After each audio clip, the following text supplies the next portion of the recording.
Hi, my name is Joshua Goodman. I'm the Latin America Correspondent for the Associated Press in Miami. Thanks to our co-sponsors today, the Miami Film Festival and Human Rights Watch, I'm honored to preside over a conversation about the documentary film A La Calle, to the street.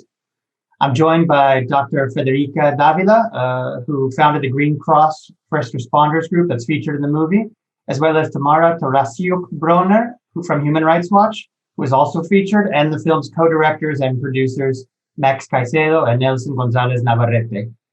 We have a lot to get to. People are going to want to talk a lot about this film, so I'll jump straight in with Federica. Like all the characters in the movie, your life changed dramatically when Nicolas Maduro assumed the presidency in 2013. The economy, which had been surfing on an oil boom, started to nosedive, and the streets suddenly exploded in protest. At the beginning of the film, you're determined to leave Venezuela to complete your medical studies abroad. But then, like so many others, your life gets put on hold by all of the unrest. And you and your other colleagues in the medical profession formed the Green Cross to assist injured protesters. So I was left wondering after the film, do you still intend to go abroad? Well, thank you for the space, Joshua, and for the interest in Venezuela. This is definitely something we need to raise awareness about what's happening here. And to answer your question, unfortunately, yes, I am planning to leave the country, but because I think I need to grow as a professional, and the circumstances here in Venezuela won't let me get into the place I want to get. So I want to go pursue my career. I would like to do my master's in the United States. And then after I finish, if the country circumstances are better, are more manageable, well, I would love to come back and try to bring whatever I learned there, take it from there to Venezuela, and start constructing a new health system that can support every Venezuelan, no matter what their economic or social position is. But it's interesting because you sound like, yeah, you really don't know if those conditions will allow you to return in the future, and yet you've already put a lot of your plans on hold, haven't you? I mean, you probably saw yourself already studying abroad, at the beginning in 2014 when this all started. Yeah, if you had asked this question 2 years ago, I would say that for today, I would already be in the United States doing my master's. But well, then the pandemic came. I got kind of like incarcerated in Venezuela because there are no flights. I can't go anywhere. So I'm currently working at Hospital Universitario de Caracas. It's the like one of the most the biggest hospitals in here in the capital in Caracas, Venezuela. I'm working as much as I can. I'm putting my grain of salt. I'm learning at the same time. But as you were saying, there is no way me or anyone can tell if the circumstances will allow us to come back and have a life that it's possible to live with electricity, with water, with the economic situation. Because I mean, I work I have been working since November the 1st, and I got paid last week, and I got paid $5. Hmm. That's my salary. So that's not compatible with like living here. Fortunately, I have a family that supports me, and I have other ways that I can like get food, and I live with my parents. I have a house, living, everything, but most of the people don't have those things. So it's very very difficult to answer that question because there's no way to know if this is going to get better. I hope it does.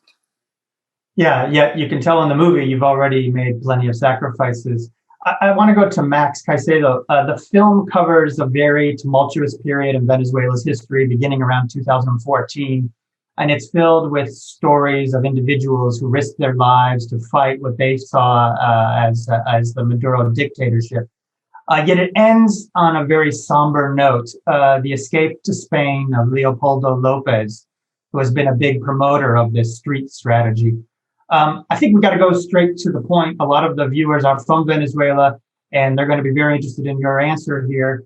the elephant in the room. Despite all the sacrifices, has Maduro won? He's still in power. And, today, 2021, it looks less likelier than in 2014, certainly, that his days in power are numbered. Thank you. That's definitely a tough question. I would say that it's important to understand this fight or this struggle that's going on in Venezuela as multidimensional and not completely on a win-lose kind of spectrum.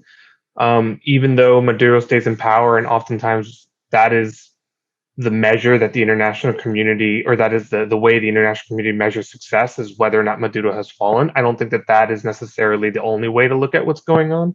If you look at what Federica has done, if you look at what Human Rights Watch has done in the UN and various other countries, part of the struggle, and we do talk about this in the documentary with the Guaido push to bring humanitarian aid in, part of the struggle is also to raise awareness internationally of what's going on, to bring more access to healthcare, supplies and food to the populace that are struggling. And then on that front, there's been major progress, right? There's been more humanitarian aid, and I think Tamara can go into this more, but more humanitarian aid is going into the country than ever has. There is a global consensus that there is an issue in Venezuela that needs a solution, that it's going to involve the entire international community. Whether or not that solution has been put together and has gotten all the backing of other countries, that's still to come, but there is an understanding that is something that needs to be done. And the Biden administration that's coming in and multiple other heads of state have just spoken about that being a priority.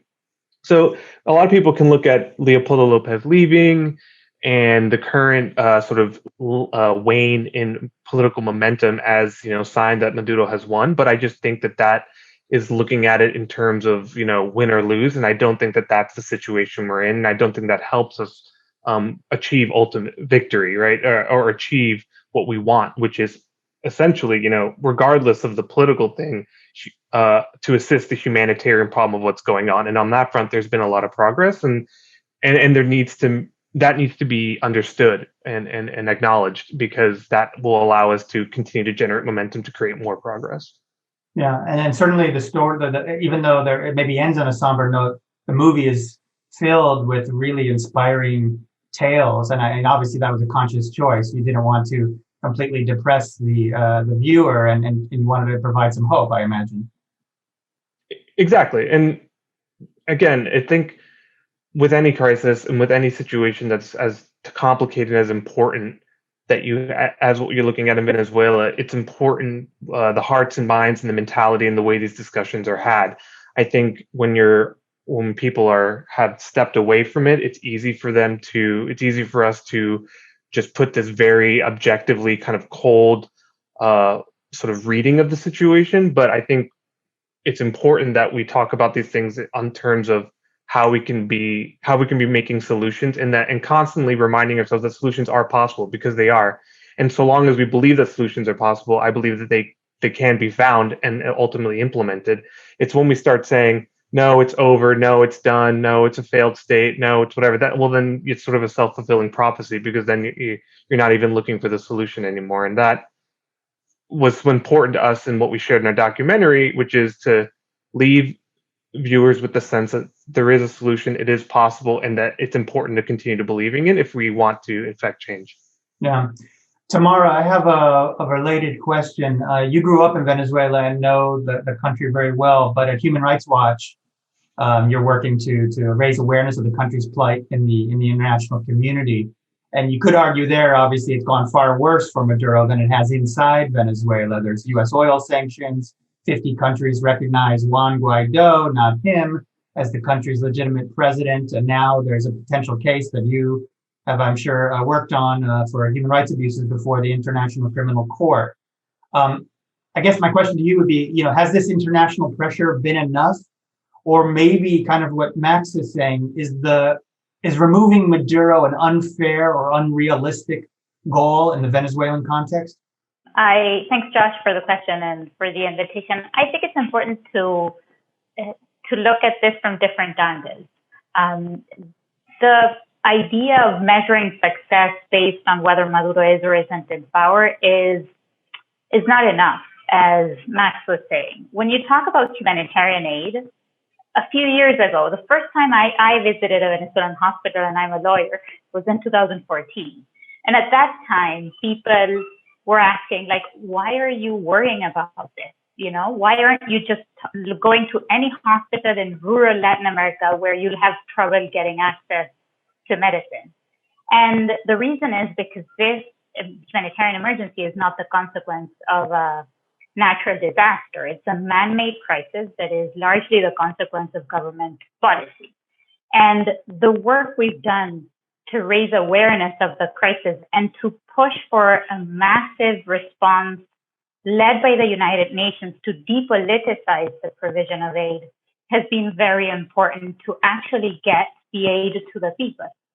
And, you know, you need to separate that from the political struggle of who's the president and who's in charge. And that is a huge victory. It's obviously not enough. And Federica knows much better than I do how difficult it is to be a doctor in Venezuela today, even more so with COVID, with, you know, intermittent access to water when you can't even wash your hands, which by now we all know is the most basic means to prevent the spread of COVID. But it is significant that you have many millions of dollars of aid reaching Venezuelan people, and you didn't have that before. In terms of the abuses and accountability, and you can make the same argument. You still have humanitarian actors that are being detained and prosecuted and taken to military courts, people who get tortured. Does that mean that there has been no success? No. Maduro is as isolated as ever. You know, he has few friends internationally, friends that democratic governments don't want to have. And the reason that this happens is because you have these sanctions, not only the sanctions on the oil sector, but also the targeted sanctions directed at specific people who have been implicated in corruption and the repression. You're not welcome in Europe. You're not welcome in the United States. They can't use the money they have abroad. And the ICC investigation is a very big deal because you don't have any judicial independence in Venezuela. So actually the justice system is used to prosecute critics and not to investigate crimes, much less human rights abuses. So when you have an international court that can actually put people in jail saying, I'm looking into this because there's evidence that there are crimes against humanity, that sends a very powerful message and it hurts. So it's not surprising that the reaction by people close to Maduro was to go to the court and try to explain that they're actually investigating. They want to show that something is happening. And the only reason they do that is because the investigation is a huge threat to them. So I think you need to take all of this into account and understand that the pressure is not to overthrow Maduro. The pressure generates conditions to force some people to sit at the negotiating table. And to solve the political crisis, that's what you need. You need to pave the way for free and fair elections. Interesting. Yeah, there's an interesting debate too, though, whether all this pressure actually creates a disincentive to negotiations, because you can, create free and fair elections in Venezuela. That just requires consensus among the parties. But, you're not necessarily going to get rid of a U.S. criminal indictment, as is the case with Maduro and many of his allies, or you're not necessarily going to be able to get away with or to dismiss a case before the International Criminal Court. Nelson, you're Venezuelan, but I understand, and this is really interesting about this whole how the movie was made, is that neither you or Max were on the ground for the filming, and instead you had to rely on a team of very dedicated and discreet filmmakers inside Venezuela. I think, I don't know many examples like this. I think for film buffs, it'd be very curious to know what's it like making a film about a place that you're reading about every day in the news during this period, but you can't travel to, you can't touch and smell and feel it for yourselves. Maybe you could tell me a little bit about what that experience was like, and then some of the unique challenges that you guys faced over 4 years of pretty much clandestine filming.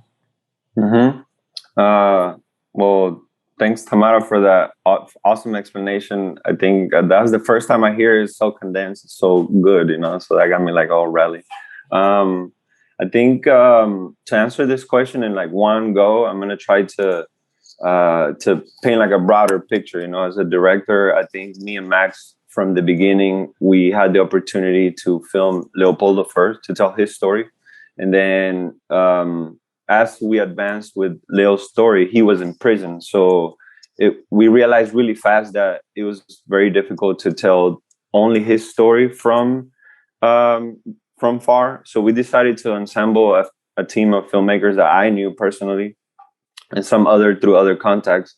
Because I am a Venezuelan immigrant, but I was working a lot in Venezuela during 2010, 11, and 12. So I knew my way around the city. I actually knew what it smells. I knew how it moved, but I wasn't there during this time when we were filming. So as the opportunity to film Leopoldo came around, we decided to incorporate other stories that encompass Venezuela as a whole, let's say, because it was so hard to digest the problem from one perspective, We also didn't want to go into this like political documentary only because it's so complicated. We were never going to be able to explain everything in like an hour and a half, So as we started filming, we realized, okay, we have to be present during the protest. We also have to create some connection with the characters. So Federica was one of the characters that we connected with. We felt that her story with the Green Cross was something that people could relate. She was a paramedic trying to be there for people, regardless if they were like part of the military or they were protesters. They're just paramedics to make sure that everybody was safe. And then we had the story of Randall and the story of Nixon and Leopoldo. So as we started filming these stories and following the political tension, we would communicate with the team and just create a calendar and make sure that every important event we didn't miss. And then we would send like a list of questions for our characters, and then have long conversation with our characters. So we basically got to know our characters through WhatsApp, which was very difficult, because we're trying to earn like Nixon's trust. Nixon's the leader of a clandestine movement, and he's trusting somebody abroad. We could easily like be, for Maduro. Nobody really knew who we were. So the process evolved to the point that we got really close to 4 of our characters, and then as the months passed, every 4 or 5 months, we had to connect somebody who was traveling in and out of Venezuela that had no connection to the government to bring a hard drive back.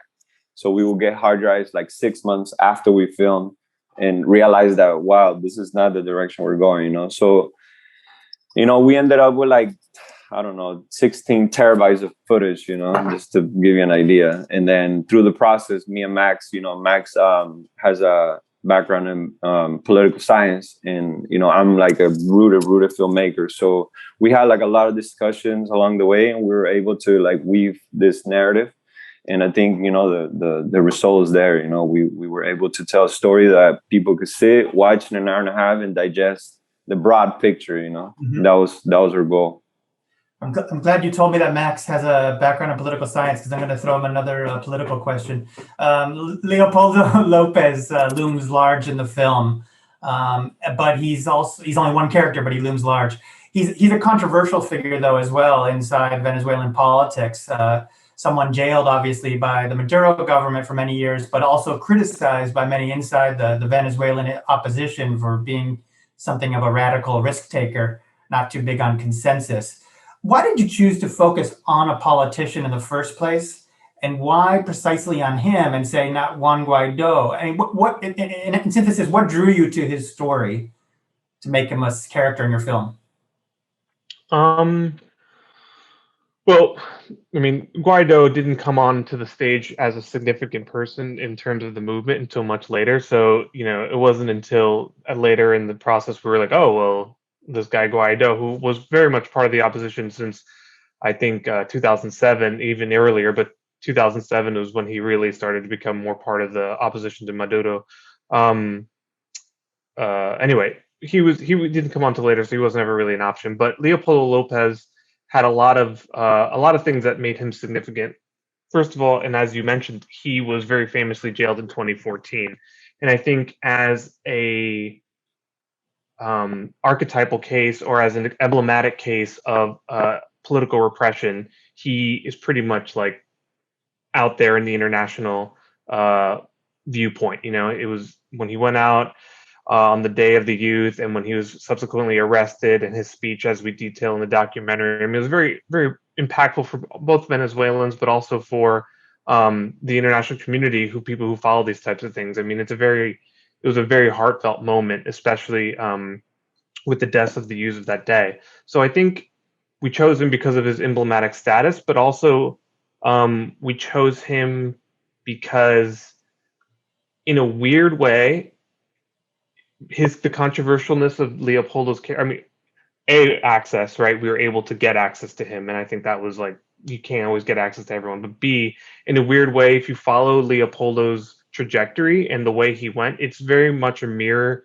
to the trajectory of the movement in general, in the sense of there are these hot moments of hope and excitement, you know, that very much coincided with things that were happening with Leopoldo. At the same time, there are these lulls, right? Because while many of the other opposition figures were more fan of potentially peace talks or other slightly less visually captivating and visually apparent forms of opposition, Leopoldo was very much about the street, very much about protest, peaceful protest, using power of numbers, and in that way perhaps a little more radical. But as far as a storyteller and a filmmaker, those are a lot easier things to track and to show excitement and movement than, you know, peace talks happening in Norway or, you know, all these various places that they happen. It's just much harder to generate excitement and to help people understand. But I know you talked about this the other day with me. You wanted to humanize him as well. You wanted to make sure that people didn't see him just as a politician. Can you tell us a little bit about that? Of course. I think generally when it comes to figures like Leopoldo Lopez, and there's millions of them or thousands of them historically, we have this tendency to separate the man, the person, as you know, as they exist, as we all exist in regular life, as a husband, wife, father, you know, right, you know, guy who needs to go food shopping typically to just feed, you know, just to eat. You know, these things we sort of remove from our understanding of figures like Leopoldo Lopez, like Juan Guaido. You know, a lot of people fall into this category historically. And I think when we got to take Leopoldo Lopez and start following his story, we wanted to highlight some of the personal struggles that he was going through so that viewers and even critics who were, you know, maybe even familiar with the story already, familiar with Leopoldo's story as it exists through headlines, could come to understand that these things don't happen in a vacuum. And it's not just because he decided to become this political leader that all of a sudden he doesn't have to go through all the normal struggles that every human has to deal with. And that can be overwhelming in and of themselves. You know, I mean, we didn't go as deep perhaps as we could have, because an hour and a half or 2 hours is not, you know, enough to get into the intricacies of all that while exploring the other ideas. But I will say that one thing we tried to highlight is the fact that he made this decision and it had significant impacts for his entire family. And those are things that he has to deal with every day, you know what I mean? And that he has to confront. And that eventually, and I know you mentioned this earlier, like he left and he went to Spain, and a lot of people view this as a sign of defeat. You know, maybe, you know what I mean? You could interpret that way, or you could interpret it as a guy who finally needed a decision based on his personal life and not just his public significance. And so I think it's important to add that context to these figures, not to excuse them entirely, but it's an important dimension that we often forget. Yeah, the film does a great job in that regard. We have time for one more question. I'm going to give it to you, Tamara. You know, there's so many places in the world right now where you could look and find all kinds of abuses. And the movie at one point quickly flashes to some of these places: the Philippines, Russia, China, the United States. But eventually, you know, fatigue sets in and people come to expect bad news from all kinds of corners of the earth. As a human rights advocate, how do you get beyond this fatigue and shake people into taking an interest in Venezuela and not seeing it as a lost cause? That's a very good question. And I think it's a huge challenge, particularly as the crisis persists. I think one way to do it is to talk about people, which this film does very well. This is not just numbers, we're not talking about 1 out of 3 Venezuelans are food insecure. It's, they have a name and they have a face, and you can do it through a movie. We try to work with multimedia as well, because no one has the patience to read a long report. And that's, I think, this sort of material is very important to get more people to know what exactly is happening. And the other thing is to try to understand, particularly in the case of Venezuela, that this is a pretty unique situation. I work in the Americas, everything from Mexico downwards, and we have a lot of problems in a lot of countries in Latin America. We don't rank human rights abuses, but what I would say is that in our region, there is no other country where you have this combination of brutal crackdown and repression with, not only against the political opposition, but also against doctors or journalists who report on the reality on the ground, against human rights people, against humanitarian actors, with the humanitarian emergency, which is a public health disaster, but also a human rights problem, because it's the responsibility largely of the Maduro government's policies and practices, with the exodus, which the film also touches on and we haven't talked about. But Venezuela over the past few years has expelled 5.5 million people. This is nearly 20% of their population. And this poses enormous challenges, not only, why they leave, but also how do they live their lives in the host countries. And, I think I'll circle back to end this to my personal story. I was born in Venezuela because my Argentine parents fled Argentina's dictatorship in the late 70s. At that time, Venezuela was a country that was receiving people fleeing dictatorships, fleeing the conflict in Colombia. And today we're seeing the exact opposite.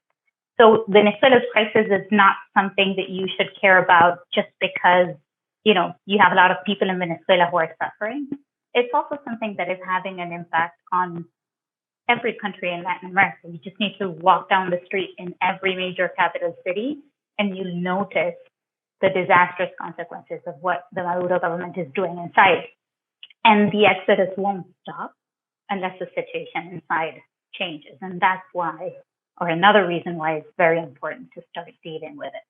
I don't know if you convince a lot of people with that, but I think that's the way to go about it. It's not just about, repression. It's not just about the humanitarian emergency. It's not just about the exodus. It's this entire combination that puts Venezuela at the top of the agenda for many governments in the world. Well, there's really nothing else to add after that. I want to thank everyone, Human Rights Watch, the Miami Film Festival, and congratulations again to Max and Nelson for a very provocative and intriguing film. Thank you very much. Thank you. Thank you.